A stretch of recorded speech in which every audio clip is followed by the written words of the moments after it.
And I can never allow personal feelings or long-standing relationships to get in the way of doing my job the way it's appropriate to do it.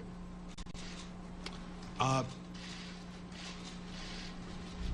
I don't want any of you to confuse what I'm saying this morning. Ultimately, I am responsible for what happens under my watch, the good and the bad. And when mistakes are made, then I have to own up to them and take the action that I believe is necessary in order to remediate them. All right, there you have it. Taking full responsibility, Governor Christie earlier today. Joining us now, once again, I'm happy to say, is Ari Fleischer, former White House spokesman for President George W. Bush, and also president of Fleischer Sports Public Relations. Hello, Ari. Wait a minute. Is he there? Yeah, I'm here. I'm sorry. Yeah, now I do. I didn't hear the response. Oh boy, your heart sinks when that happens here. But anyway, thanks for coming on. And to me, I'm no big fan of Christie for various reasons. And I thought yesterday at this time he was pretty much done, as a lot of people might have. But if he's telling the truth, I thought he was masterful and did what we haven't seen from President Obama or Hillary Clinton.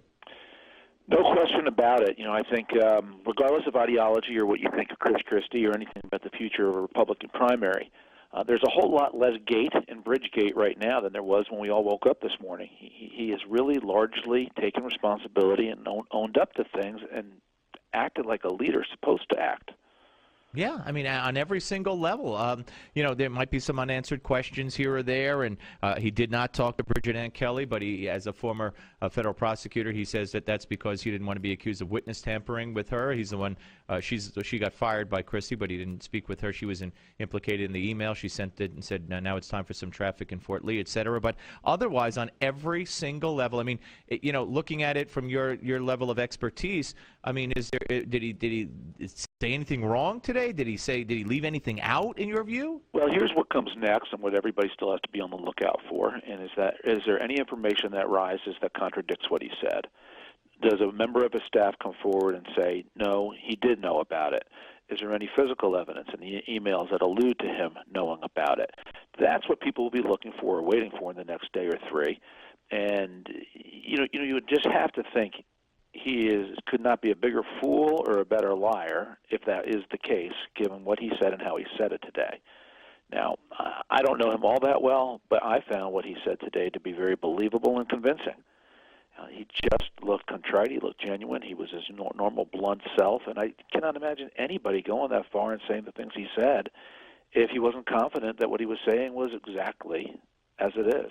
Yeah, no, absolutely. He went so far as to distance himself. It reminded me off the top of my head of although they never were accused of having that close a relationship, but close enough. Bill Ayers and Barack Obama. Oh no, he's just some guy in the neighborhood. I don't really know him. I just waved to him when he tried to distance himself from David Wildstein, who took the fifth today several times before the state legislature in New Jersey, saying that, we never really were friends. We didn't spend time together. I haven't talked to him. I hadn't seen him before that, and before I appointed him to the Port Authority in many, many years. So I kind of got a little bit of that deja vu. Yeah, I suppose you could say that, and I don't know that it was the most important point for him to make to distance himself. But in the course of a 2-hour news conference, when he gets asked a question, and if he really was not such great childhood friends as the press portrayed it, it's understandable why somebody would correct the record and describe it as he sees it. I think the only thing I would quibble with, and it's a quibble, is his repeating of a negative when he said, "I am not a bully." That's the type of thing tabloids just run with, and they love the reformulation of the negative, and they can slap it into a headline. Said it too many times? Well, it's just you don't put something in a negative phraseology. You say, I'm tough, I'm direct, I'm blunt, I expect action. You say what you are, you don't say what you're not. Yeah. Because that then becomes used against you in a soundbite on TV. Right, and CNN has already gone ahead and picked a bunch of a montage of him yelling at people. So in answer to that statement, so you're right. Right. So that's my one quibble. But given the bigger picture today about whether or not he was personally knowledgeable or culpable for the closing of the lanes that led into the bridge, That's the bigger picture today, and that's what, I just think, frankly, compare this to Al Gore when Al Gore got in trouble with the fundraising at a Buddhist temple, and he stepped to the White House podium and he said, there's no controlling legal authority, spoken legal mumbo-jumbo. Or former President Clinton, when he got in trouble, he just flat out lied under oath. And what did Chris Christie do? Chris Christie took responsibility, apologized in a way that I thought was credible and humble, and fired people. There's a difference. Yeah, big difference. Okay, let me ask you this: next step, if he does get the nomination somehow, if he progresses from here, Larry Sabato, for one, just told us that he doesn't think this will be an issue that Hillary would ever bring up because of Benghazi. And personally, whether she brings it up or not, I think he has made, if it's Hillary, I mean, we could talk about the president ignoring and running away and not knowing about and not firing anybody over scandal after scandal. But if it does become a Hillary situation, what difference does it make in shrugging your shoulders and not having any answer for, well, who got the letter requesting more security and why wasn't it done? The complete antithesis of what Christie did today. Well, I'll tell you two predictions. One, this is not going to be a significant issue in a Republican primary. I can't see that. This will be a significant issue in the general election, and whether it's Hillary or a super PAC doing it on her behalf or a third party that's just an ardent Democrat, it will come back. That is what general elections involve, and he's going to be accused of intimidation, and you'll see the usual montage of things that he's done and said, and it'll fit a pattern of Chris Christie, can you trust him in the Oval Office? So this issue's not done with in that sense, but it certainly is not a political scandal of anything involving his ethics. But I do think it's going to be in the political universe something that does return. What did you think? We're talking to Ari Fleischer, by the way, former White House press secretary and president of Fleischer Sports PR here on the Steve Malzberg Show. What did you think of the Gates book? And tell me, what were you surprised that a man of his stature, integrity, and he was so well liked and respected? Were you surprised that he didn't wait a few more years until Obama was out of office to write that book?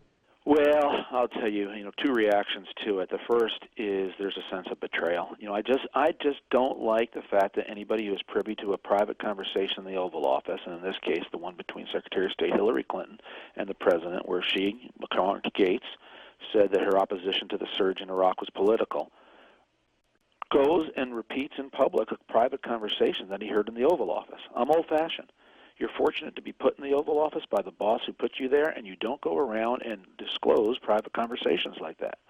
Now, he could have, if he wanted to, said, I always suspected Hillary's opposition was political. She made me uncomfortable because of she made me uncomfortable. He could have done all of that without giving the verbatim quote, and then just said what he opined or what he thought, and that would have been one thing. Now, that is a serious accusation. She is going to have to deal with it. It does fit the pattern of Hillary making decisions based on politics. But again, I just don't think it's good for the office of the presidency if presidents have to wonder if every single conversation they have, even with just two people in the Oval Office, is going to turn into fodder for someone's future book. So even after the country. I'm sorry, even after the fact, if he had waited, still, you think? Well, that is what people used to do. They used to wait until people left office, and then they would write books, and that serves a very good, broad public purpose. And so that would have taken some of the sting out of this, but still, I just don't like people betraying private conversations in the Oval Office. I don't think you should do that to the person who appointed you and put you there. There's all kinds of ways to get across your point of view without betraying a private confidence. Well, let's move to the really important things. The Hall of Fame vote yesterday. Thomas, Glavine, and Maddox. No surprises with any of them. I guess we've seen. I mean, and this is something you deal with in your, advising clients and whatnot. But I think they pretty much put their foot down and determined that the Clemens, the Bonds, the McGuires, the Palmeros, all those people, they're just not getting in. Sure looks that way, and I can't argue with that. Neither could I. The Hall of Fame is not only about great play on the field, but there's also some sense of who these people are as characters. And if somebody crossed the ethical line to do something on the field, I can't say I don't mind the fact that they're sending a message to our children that if you do things like that, you're not going to be honored. Yeah, I mean, I couldn't imagine what Barry Bonds' induction ceremony would be like. Great point. I can't imagine that. And A-Rod will never get in, and some players like Pettit who fessed up, and they may get a pass, but I don't think any of them should get a pass, even no matter how likable they are. Or if they did it, then they did it. And one other question: we got the playoffs coming up, big weekend for 8 teams, the Final Four games anyway. Who do you like in the games coming up? Well, I'm a Miami Dolphin fan, so I'm better at everybody. But I suppose I'm cheering for Denver only because of Peyton. Yeah, that's a natural. You really have to. And it amazed me really. You know what amazed me? You hear so much about cold weather and the warm weather teams, and when San Diego goes in and beats Green Bay in what the coldest game in the history of the world, then you could throw all that junk out the window. It's fascinating, isn't it? You just never know in sports who's up, who's down. That's why we watch, isn't it? I guess so. That and maybe a little bit of boredom sometimes. But anyway, hey, Ari, great to talk to you, my friend. Thank you. Happy to do so, Steve. Anytime. Take care. Thank you. Ari Fleischer, ladies and gentlemen, here on the Steve Malzberg Show. We're coming back, and we're going to go spinning the law with our friend Kendall Coffey right here on the Steve Malzberg Show, Newsmax TV and radio.